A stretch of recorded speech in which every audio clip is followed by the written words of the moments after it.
Today's video is going to be all about how to do love and relationship readings for yourself successfully. Well, that's a bit of a big ask, isn't it? If you are somebody who's ever tried to do a relationship reading for yourself, you will know that it is a can of worms, that once you go down that rabbit hole, we get very tangled up indeed. Now, obviously, the perceived wisdom is don't read for yourself because you're not going to be able to get a good result and it's not right anyway. Now, look, we all do. Okay, it's crazy to think that we won't. I have, you probably have. If you've got a pack of tarot cards and you've got a love question, you've got to be a very controlled person, haven't you, not to want to go in there and see what you can find out. The problem is, of course, that we're emotionally invested in the answer. It's a very human thing, we can't help it. But the problem is that when we come to a reading with an emotional investment in the answer, we have an opinion which we're coming to the reading with already, which tarot doesn't like. When we're emotional and when we are struggling in a relationship reading, we want to feel better. I mean, that's the bottom line, isn't it? We want to feel better. So what we do is we go in and we try and fortune tell what's going to happen next. What are they going to do? What's going to happen? How is it going to plan out? Are we going to find ourselves back together? Are we going to find out what? And off we go down the road, leaving tarot no real chance of actually adding value, because we're coming to the reading with our own agenda already on the table. And what we're asking tarot to do is serve our agenda. Difficult, because we think getting what we want is what's going to make us happy. Now, we might decide to go the other way. We might decide to go to the reading and look at it all in a completely negative context, because we think, well, I don't want to be fluffy bunny about this. I don't want to be all hearts and roses. Just tell me the bad news so I can deal with it and feel better. So now we're looking for the negative. We've got a problem because we're not clear, are we? We're not open to actually looking below the surface and finding out the nuance of the situation. So how can we do this? How can we make this better? Well, the answer is, as it always is in tarot, the quality of the questions determines the quality of the answer. If you ask crap questions, you'll get crap answers. That's just bottom line. Ask good questions, you'll get good answers. And also, we hit problems when we throw yes-no questions into the mix, because yes-no questions are a can of worms that really tarot hates.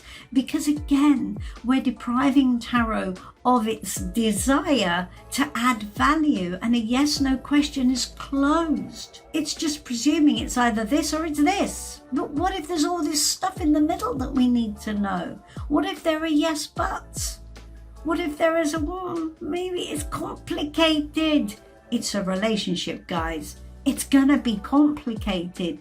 There's very, very few occasions when tarot can give you a really nice, simple yes-no answer. Oh, wouldn't life be amazing if it did? So we've got to try and lean in to what the situation actually is beyond our own personal experience of it. So that other person will have their own view of it, and that may be completely different to ours. So here we are, where we're talking here about truth. Their version of events may bear no relation to yours whatsoever. And that gets very confusing when we look at it in a reading, because we're trying to look at it through the lens of how we see things. Before I get to how we're going to do that in practice, I think it's important to talk about things like clarification cards. The temptation in a reading when we don't quite get the card, or we think there might be a couple of different interpretations of the card, is to start taking clarification cards. For anyone who isn't experienced in tarot or doesn't know what this means, a clarification card is a card that you add which adds context. Well, sometimes it adds clarification, sometimes it just confuses things even more. So try, if you can, to avoid taking clarification cards. I can't tell you how often I've seen on Facebook groups where people have said, well, I've taken these 3 clarification cards. It's like they've gone down a complete rabbit hole with the whole thing. It's added so much complication to the picture that you can possibly get a clear answer if your life depended on it.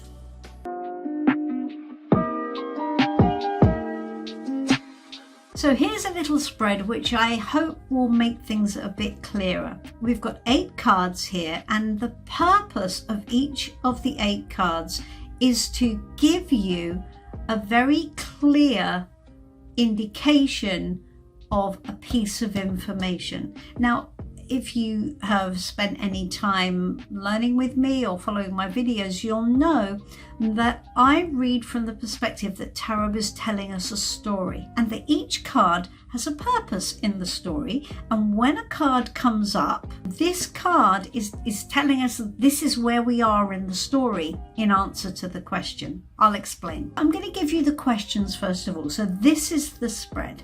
So card 1, what is the potential of the relationship between me and X? Card number 2, what defines the energetic connection between me and X? Card number 3, how does X see the situation between us? Card number 4, what defines X's feeling for me in this situation? Card number 5, what should I prepare for next from X? So in other words, what is X going to do in this situation next? Card number 6 is, what should I do next for the happiest result?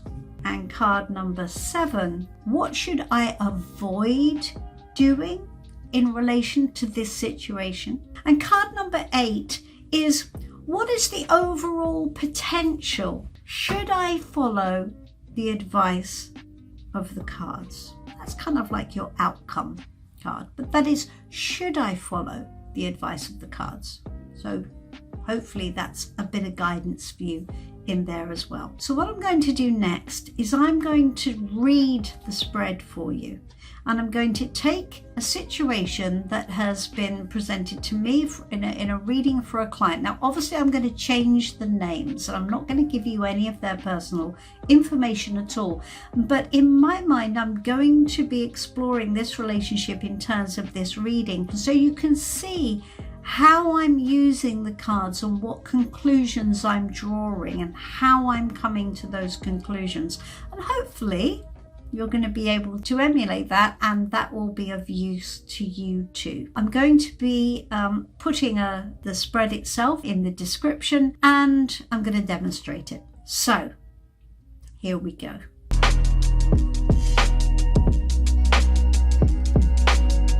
Now I'm going to read for an existing client of mine. I'm going to change his name. We're going to call him Craig. And the relationship that he is in, we're going to call her Amelia.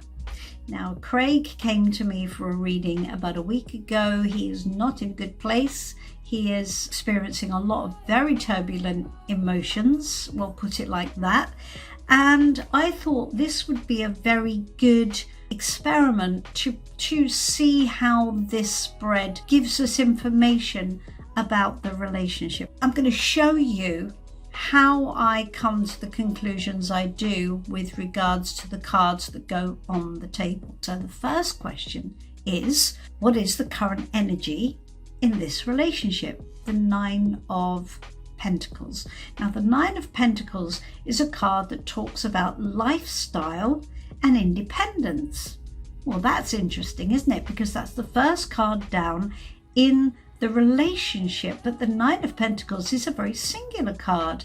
It refers to a very personal experience of life, and it refers to a personal experience that makes you feel good, that makes you feel abundant and rich and awesome, and you love it. It's not a joint experience. So what that tells me about this is that they're each coming to this relationship with their personal agenda, with their personal experience, and their shared experience is a reflection of what they each personally want. There's no actual connection here. Now, there's a lot of energy in this relationship, but what brings them together is the fact that each of them has an individual experience that they both enjoy. They share a love of the same lifestyle. Okay, what's card 2? How does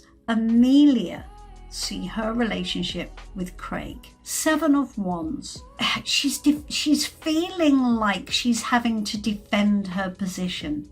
Seven of Wands is quite a reactive card. It almost feels like firefighting, like somebody is really sort of pushing their agenda on you, or pushing their point of view and defending it rigorously, and you're defending rigorously. There's a lot of reactive energy here, and it's not a particularly comfortable energy, is it? Amelia is feeling like she's having to push back against something.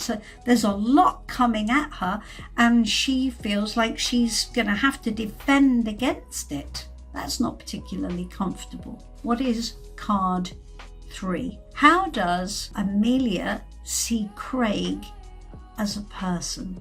The Seven of Swords. Now, I know it's very easy to read the Seven of Swords immediately as deception and perhaps cheating and all of that, but I think it's a bit heavy-handed. So we look at the Seven of Swords as somebody who is perhaps just not playing with a straight bat. So Amelia doesn't entirely trust Craig's motives, or doesn't entirely trust what Craig says. So she feels that he'll perhaps go to lengths which are not going to be immediately obvious. He's not playing with a straight bat. Again, not a very comfortable energy. So if Amelia can't trust what Craig says, or at least she doesn't feel she can trust what Craig says in some way, then we've got a very difficult ground for this relationship to stand on. Maybe she feels that what Craig is saying about the relationship isn't true.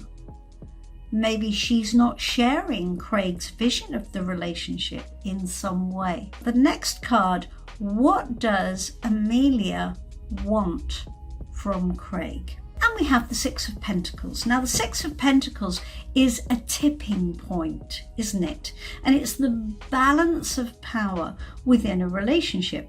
So Amelia wants a different balance within the relationship. If we look at the other two cards, and we can see that it's almost like she's having to fight her corner here. Maybe she feels she's on the back foot a bit. She just doesn't feel that she's confident in her dealings with Craig, because if we look at the Seven of Swords, it's clear that she feels that she can't necessarily rely on what he's saying as a way of reading the truth. So she doesn't feel that she perhaps has the power in the relationship that she would like, at least not equal footing. The Six of Pentacles, as we can see here, it's like a symbiotic relationship. She wants a different balance. When that card comes up, it usually tells you that one person is trying to either give just enough for the relationship to continue,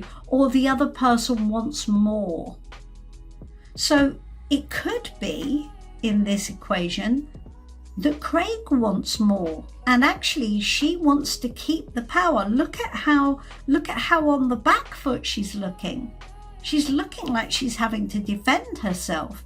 She's looking like she can't rely on what Craig's saying. So I think she's marshalling out what she's giving. I think she wants to give just about enough because she wants to control the energy between them on some level. So let's have a look at the next one. What defines Amelia's feelings in this relationship? The Fool.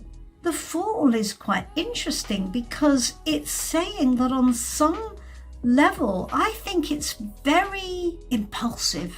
The Fool is just jumping in, isn't it? It's all bets are off. She's jumping in. It's almost like a devil may care energy. With the Fool energy, we're not looking before we leap. We're just literally just jumping. If this defines her feelings in the relationship, it's that she's kind of coming from scratch in some way. She's just jumping in. She just doesn't want, there's no rules here. Maybe the relationship feels like a new start to her in some way. How interesting. It's definitely, she sees this relationship as new. What should Craig do for the happiest result? Knight of Pentacles. Slow down. Craig should slow down. I mean, if we look back at this Seven of Wands, about how Amelia sees the relationship, where she's feeling confronted with this rush of energy. It's too much. Craig needs to slow down, be a bit steadier, take his time. Yeah, don't give it all at once. Okay, and what should Craig avoid doing? The Queen of Cups. Now, the Queen of Cups is a very intuitive card. And interestingly enough, it is the only Cups card in the entire reading. And that tells us something, because all of these other cards are just situational cards. They're not emotional feeling cards. So the Queen of Cups is all about our emotions, and the Queen is being how we feel and intuiting from our emotional position. And Craig's emotions right now are not going to help him. Now, I know from having read for him that he's in a very emotionally turbulent state. Look at how Amelia is having to defend her position. Now, even if I didn't know Craig was in a highly emotional state, I could pretty much make a judgment that he must be by looking at Amelia's response. And the fact that it's telling Craig that his emotions right now are not helping. He just needs to slow down, be a bit more practical, and take his time. So what is the overall potential of the relationship if Craig follows the guidance of the reading? The Magician. Now, isn't that better? The Magician in Tarot tells us that maybe Craig has a bit more power here than he thinks he has. There is more to play for here. This relationship could actually become something interesting and maybe special. But what's happening is it looks to me like it's being overloaded. I mean, if we go back and we look at the Fool, what defines Amelia's feelings in the relationship is that she's coming at it as it's a new relationship for her. It's a new experience for her, for sure. And it's like she's making a bit of a leap of faith here. She, and the Fool energy, we don't, there's no preconceptions. So it really is, all bets are off. But Craig's emotions are very much in the way. It's quite interesting when we look at all of this. They're very drawn together because they have a very nice experience together, but there's no actual heart in play. That doesn't mean there can't be, but certainly within the confines of this reading, that's not what's having the most power in the situation. Craig wants the situation to be the way he wants it to be. And it looks to me like Amelia is trying to pull back some balance, or trying to pull back some balance or some power for herself. Maybe also what she's doing is she's holding on to the balance of power because she doesn't entirely trust Craig's motives, or she doesn't entirely trust his agenda. So we've got issues of trust here for sure. And so perhaps she's pulling back, or she's metering out how much she gives because she's just not keen to give Craig equal footing, and Craig is desperate to push forward. And actually, if he pulls back, he takes his time, he goes slower. Actually, there could be more to play for. He could have this relationship in more of the trajectory that he's looking for it to be in, which is the life that they like together, the experience of life that they like together, because that's the key here. It's the Nine of Pentacles. They both like doing the same thing. They both enjoy the same life experience, and that's very powerful. But we've got an emotional disconnection in the middle here, haven't we? She's not feeling particularly happy emotionally, we can see, and Craig certainly isn't. So if we look at the cards and we refer them back to each other, and we build a story in some way. Now, if you're reading for yourself, what's great about this is that you can feed this back into your own feelings. So when you look at how the other person is feeling, you can go, oh, that's interesting. Could that be true?